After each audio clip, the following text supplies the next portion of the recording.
Take a moment to examine your outfit. What can I guess about who you are and the world you live in based solely on what you're wearing? Now, I don't have time to dissect all of your outfits, but we can do a practice run on me. What can you tell about me from my outfit? Well, you might be able to tell from this very microphone that I'm giving a presentation today, or that I live in a culture where it's socially acceptable for women to wear pants. Or, if you have a very keen eye, you might even be able to tell that I love to shop at Old Navy. Now, every outfit we wear sends a message. Some of us know it, some of us don't, some of us care, and some of us don't. But certain groups throughout history haven't had the luxury of not caring. The politics of dress are the ways in which people and groups use clothing to influence the way they're perceived and treated by the world around them. Picture this. It's the early 1900s, and you're a woman, and you would love to vote, but you just can't because you don't have that right yet. So you stand in front of your wardrobe looking for an outfit to protest in. You have two choices. Do you A, put on pants and a t-shirt? Comfort is key, right? Or do you grab the biggest white ball gown in your closet? Now, you might be thinking, answer A, obviously, I want to be comfortable, right? But you'd be wrong, because you've discovered that there is such a thing as bad press. Women in pants? The scandal. No, thank you. So, while grabbing that ball gown may seem silly, it's the safer choice. The suffragists understood the importance of the way they were viewed by society around them. So the white gowns featured in the 1913 suffragist procession were key. They were full-length gowns to adhere to the modesty standards of the time. This meant that they were perceived as pure and proper women, and the white color symbolized the purity and innocence expected of mothers of women of upper-class womanhood. But specifically, they wore purple and gold sashes. And what those purple and gold sashes did were symbolize the United States, its democracy, and more specifically, the suffragists' loyalty to that democracy. Because people tended to think that suffragists were rebelling against their societal role, their country, and of course, their husbands. And I'm not in a ball gown, I'm in pants, and you're still here listening to me.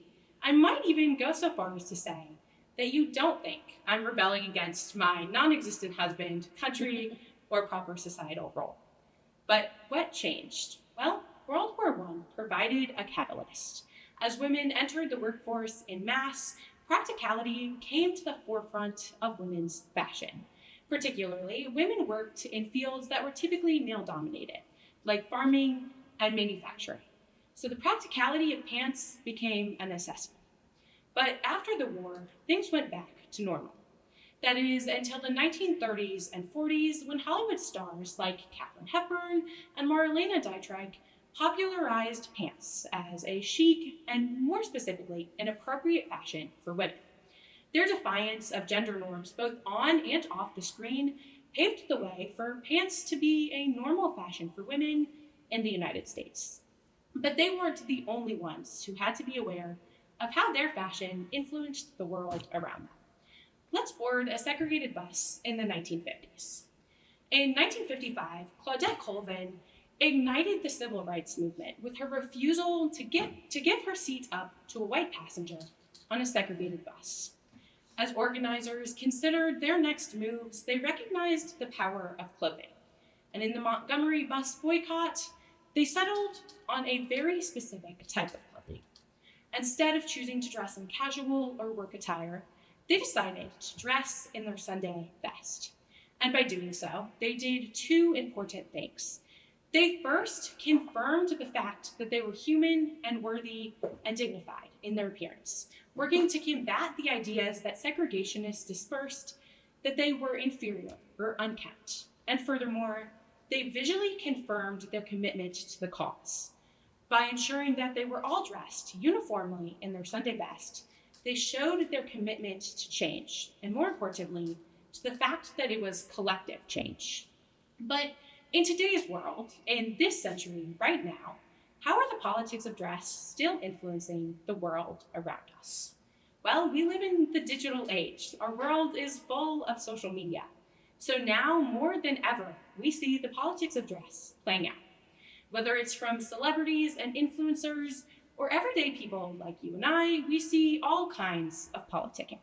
Whether it's slogan tees advocating for gender equality or wearing traditional garments to reclaim your lost heritage, we're sending messages and pledging our support to various causes.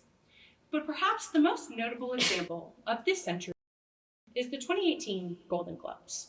Lights shine, cameras flash, the red carpet rolls out in front of you. But as you look around, you notice that an event known for its bright colors and intense outfits is missing something important: color. You and everyone around you is dressed in black.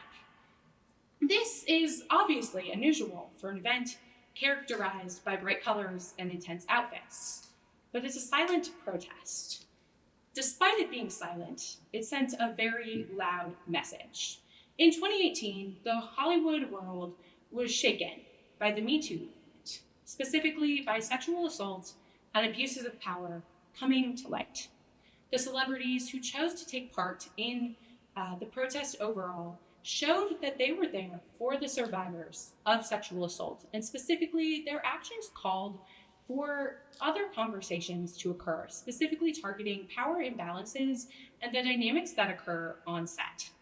Now, while few of us were alive for the suffragist movement, probably none of you, and even fewer people were alive to witness the Montgomery bus boycott, and the vast majority of us can only hope to ever attend the Golden Globes, we can still recognize the importance that clothing has in the world around us.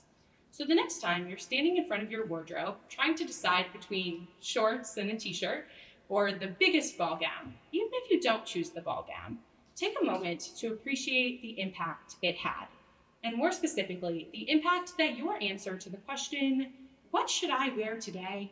can have. Thank you.